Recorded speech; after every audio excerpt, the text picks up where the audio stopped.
옛날 어떤 부부가 하찮은 일로 서로 싸우다가 부인이 몇 대 맞고는 분함을 이기지 못하여 저녁도 짓지 않고 헝클어진 머리로 아랫목에 누워 신음하고 있었다. 아이고 내 팔자야. 아이고 분해. 아이고 분해. 남편도 역시 크게 화가 나 말을 하지 않고 물러가서 윗목 구석에 누웠다. 그렇게 밤이 되어 남편이 잠에서 깨어보니 아내가 아직도 화가 나서 누워 있는 것이었다. 곰곰이 생각하여 보니 남편은 오히려 아내가 불쌍한 생각이 없지 않아 달래줄까 하는 마음에 잠자리를 같이 하려 하였으나 그 뜻을 표현하지 않고 자는 척 하품을 하면서 몸을 굴리다가 한 팔을 아내의 가슴 위에 얹었다. 그러자 아내는 그 손을 잡아 던지며 아니, 이 손으로 나를 때렸는데 왜 내가 가까이 하겠소? 하고 말하였다.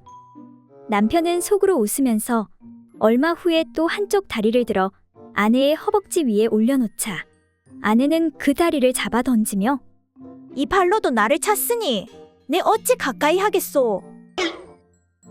라고 말하였다. 남편은 속으로 다시 웃으면서 다리를 뻗치고 허리를 펴면서 자신의 물건을 내밀어 아내의 등 뒤에 닿게 하자 아내는 곧 두 손으로 남편의 물건을 잡고 어루만지더니 확 꺾어버리는 것이었다. 그러면서 말하기를 너야말로 진정한 나의 원수로다. 너는 이때까지 한 번도 나를 기쁘게 해준 적이 없도다.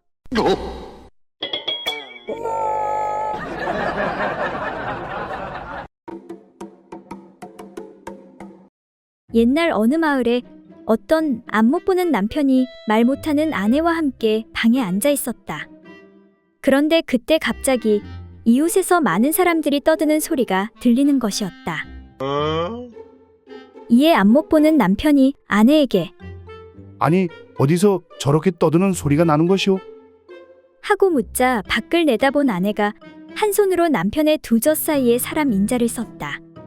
그러자 남편이 두 젖 사이에 사람 인자이니 그렇다면 불이 났소? 도대체 어디서 불이 난 것이오? 하고 다시 묻자 아내는 남편의 손을 잡고 자신의 옥문을 만지게 하였다. 촉촉이 젖은 이곳이라면 진흙골에서 불이 났단 말이오? 그러면 진흙골 누구의 집이오? 남편이 또 그렇게 묻자 아내는 남편에게 입을 맞추었다. 입 구자가 두 개이니 여생원 댁이란 말이지? 그래, 그러면 얼마나 탔소?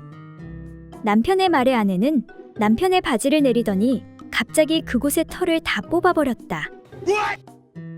아이고, 다 타고 기둥만 남았다고? 아이고, 불쌍하구나. 불쌍해. 하고 아픔에 눈물을 흘리며 탄식을 하였다. 부부가 이렇게 대화를 나누고 있을 때 마침 한 사람이 밖에서 부르는 소리가 들렸다. 그 주인장 안에 계시오? 누가 온 것 같은데 어디 한번 나가보시오. 그래서 아내를 시켜 나가보라고 하니 다시 들어온 아내가 이번에는 남편의 거시기를 잡더니 옆으로 확 꺾어버리는 것이었다. 아이고, 허리가 완전히 굽은 것을 보니 옆집 김노인이 왔나 보군 그래. 속히 들어오라 하시오. 그 후로 남편은 아내에게 아무것도 묻지 않았다고 한다.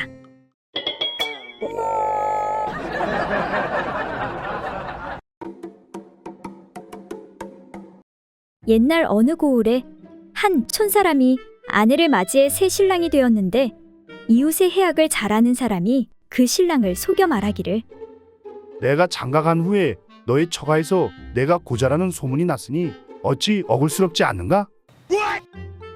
후일에 장인이 한번 보자고 하면 곧 그것을 꺼내 세워가지고 보여서 그 의심을 풀어야 하네. 그러자 신랑이 말하길 그게 뭐 그렇게 어렵겠소? 그 이웃 사람이 이번에는 장인을 만나 말했다. 영감님 사위는 퉁소를 잘 보는 사람인데 사람들이 듣자고 하면 꼭 들려줄 터이니 후일에 한번 청하여 반드시 한번 보자 라고만 하면 될 것입니다. 그 말을 들은 장인은 사위가 퉁소를 잘 부는 재주가 있다며 몹시 기뻐하였다. 그러던 어느 날 장인이 이웃 사람 몇몇과 점심을 같이 한 후에 말했다. 내 사위가 퉁소를 잘 부는데 오늘 한번 처음으로 다 같이 들어봅시다. 하여 장인이 사위를 불러 손님들과 함께 있는 자리에서 사위에게 말했다. 자, 한번 보자.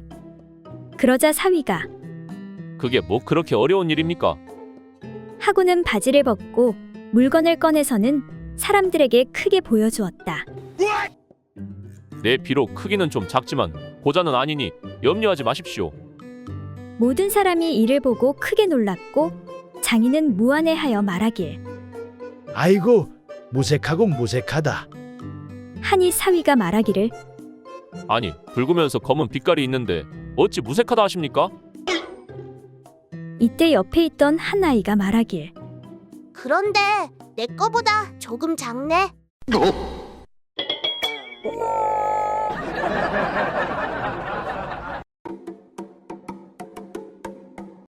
옛날 어느 마을에 어떤 나이든 중이 농부의 아내와 눈이 맞아서 수시로 농부가 없는 틈에 찾아와서는 재미를 보곤 하였다. 어느 날도 둘이서 이불 속에서 열기를 뿜고 있었는데 부인, 오늘도 정말 끝내주는구려. 그때 뜻밖에도 밖에서 농부가 들어와서 문을 꽝꽝 두드렸다. 여보, 문 열어. 대체 왜 문을 잠갔어? 뭐 하고 있는 거야? 중은 눈앞이 캄캄하여 허둥지둥 옷을 찾는데 너무 급한 나머지 한쪽 버섯만 신고 뒷문으로 도망갔다. 부인은 눈을 비비면서 문을 열어주었다. 미안해요. 깜빡 잠이 들어서 그만. 뭐야, 벌써부터 잤단 말이오? 어떤 놈이랑 놀아난 것 같은데 사내놈을 끌어들인 것 아니야? 아니, 무슨 소리 하는 거예요? 갑자기 감기가 들었는지 피곤해서 견딜 수가 있어야지요. 그래서 일찍 들어누웠어요. 잘 때 자더라도 밥은 먹고 자야지. 어서 저녁이나 차려오시구려. 그런데 그때 무엇인가 농부의 발에 걸리는 것이 있어 당겨보니 낯선 버섯 한 짝이었다. 아니, 이게 뭐야? 못 보던 버선인데 크기를 보니 딱 사내놈 것인데. 그러나 그것만 가지고 아내를 족치기에는 증거가 부족했으므로 농부는 어찌할 수 없었다. 그리고 며칠 후 나이든 중이 농부의 집을 찾아왔다. 어서 오십시오. 스님, 무슨 볼일이라도 계십니까? 네, 그것을 돌려받기 위해서 왔다네. 그것이라니요? 뭐 말입니까?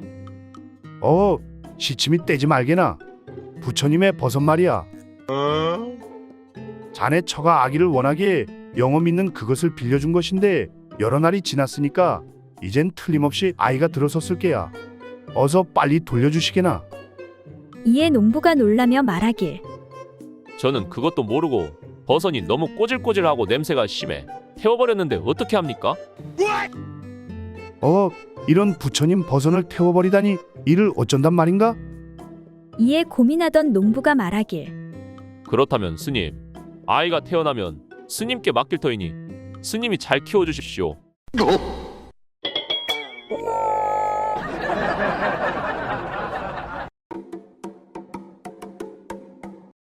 옛날 어떤 주막의 주인이 좀 색다른 고민이 있었다. 그것은 바로 아내의 음모가 너무 많은 것이었다. 사내는 밤마다 아내와 살을 맞대고 사랑을 해야 했는데 그 일을 할 때마다 아내의 많은 음모가 엉키어 휩쓸리다 보니 아내가 아프다고 소리를 치며 괴로워해 늘 마음이 무거웠다. 어떻게 하면 이 문제를 잘 해결할 수 있을까? 그러던 어느 날이었다. 한 늙은 손님이 들어왔는데 유별나게 코 밑에 수염이 많았다. 이를 본 주인은 혼자 중얼거렸다. 아니, 저렇게 수염이 온통 입을 덮고 있으니 음식을 도대체 어떻게 먹을까? 마침 저녁 식사가 준비되어 주인은 밥상을 들고 가서 손님 앞에 놓고 나온 뒤 한동안 지켜서서 어떻게 식사를 하는지 살펴보았다. 그러자 손님은 주머니에서 끈으로 만든 둥그런 종이고리 2개를 꺼내는 것이었다. 그리고는 수염을 입 양쪽으로 갈라서는 그 종이끈 고리에 거는 것이었다. 그러자 그 많던 수염이 양쪽으로 정연하게 갈라져 입으로 음식이 들어가는데 전혀 지장이 없었다. 이를 본 주인은 무릎을 탁 치면서 옳거니 저렇게 하면 되겠구나. 어르신 정말 감사합니다. 한 가지 잘 배웠습니다.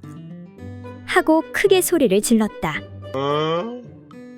이에 손님은 이상하게 여겨 물었다. 이보시오 주인장, 무엇을 배웠다고 그렇게 좋아하는 것이오? 예, 손님. 사실은 소인의 처가 음모가 너무 많아 잠자리를 할 때마다 그 털이 휩쓸려 들어가 아프다고 해서 늘 괴로웠습니다.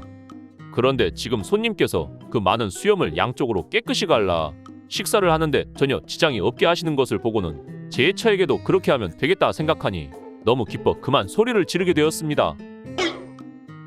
정말 송구스럽습니다. 이 말을 들은 손님은 소리를 내어 웃으며 수염 정리해 줄 마누라가 있다니 정말 부럽네 부러워.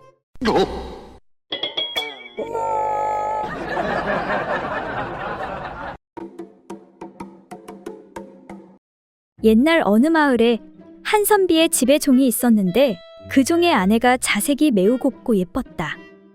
그리하여 선비는 기회가 있을 때마다 몰래 이 종의 아내 방에 들어가 열정을 불태웠다. 선비가 매우 조심을 한다고 했지만 그만 10여 세 된 조카에게 그 일을 들키고 말았다.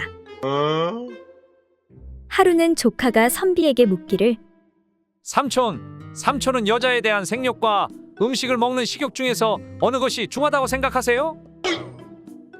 아니, 너 어린 것이 무얼 안다고 그런 말을 하는 것이냐? 아이고 삼촌, 저도 그 정도는 다 알아요. 그러니 제 물음에 어서 대답이나 해보세요. 뭐 색욕과 식욕이라고? 그야 사람은 밥을 먹어야 사니까 식욕이 더 중요하다고 하겠지. 그렇지 않으냐? 그러자 조카는 웃으며 이렇게 말했다. 삼촌은 그렇지 않은 것 같던데요. 제가 삼촌이 하는 일을 살펴보니 분명 그렇지가 않았어요. 삼촌은 집에서 일하는 종은 더럽다 하면서도 그의 아내 여종은 사랑하고 좋아해 데리고 자면서 그 몸을 껴안아 입을 맞추고 하지 않아요? 아마도 삼촌은 그 여종의 남편이 남긴 밥을 먹으라고 한다면 더러운 종이 남긴 밥이라고 하며 절대로 먹지 않겠지요? 종의 아내는 껴안고 좋아하면서 종이 남긴 밥은 더러워하니 분명히 식욕보다는 색욕을 더 중하게 여기는 것이 틀림없지요. 아니, 너 어린 것이 몰래 이 삼촌이 하는 일을 모두 살펴보았구나. 내가 그런 것을 어찌 다 아냐? 이 못된 녀석아. 삼촌, 저도 남녀의 잠자리 정도는 벌써 다 알지요. 이에 선비는 하는 수 없이 그래, 알았다 이놈아. 내 이제부터 다시는 종의 아내를 건드리지 않으마. 이에 조카가 웃으며 다시 말하길. 삼촌, 제 말은 그것이 아니라 30냥만 주시면 그냥 모른 채 해드린다는 거지요.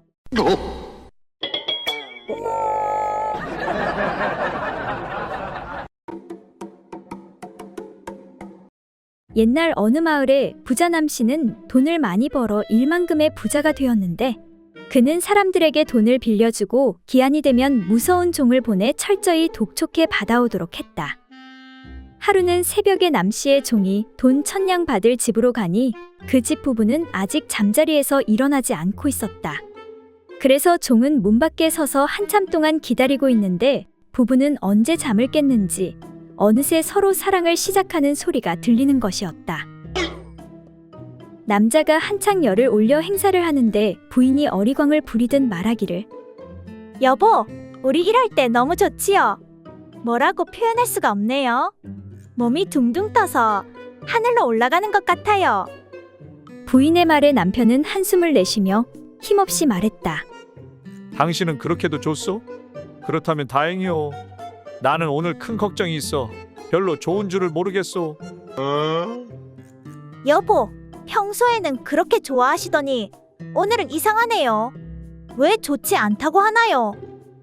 이에 남편은 힘없는 목소리로 오늘이 남씨 영감 집에서 1000냥 빚을 받으러 오는 날인데 아직 돈이 마련되지 않았으니 그 무서운 종에게 시달릴 일을 생각하니 너무나 걱정이 되어서 하나도 좋은 줄 모르겠소.